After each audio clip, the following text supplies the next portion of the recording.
Валюта базарындагы абал көзөмөлдөнүп жатат. Бул тууралуу министрлер кабинетинин төрагасы Акылбек Жапаров Азаттыкка берген маегинде билдирди. Банктар уставдык капиталынан башка каражатты пайда катары кардарлардан алуу, киреши табуу үчүн иштейт. Депозитке жана башка жактардан насыяга алат. Ошол аркылуу акча таап, насыя берип, ошондон киреше табат.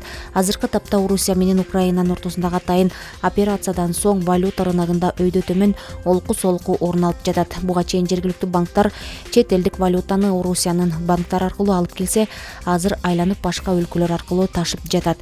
Анын өз баасы бар экен. Банктар өз пайдасын көрүүгө аракет кылып жатат. Биз ага каршы деле эмеспиз. Ушул жерден бир нерсеге көңүл бурушубуз керек.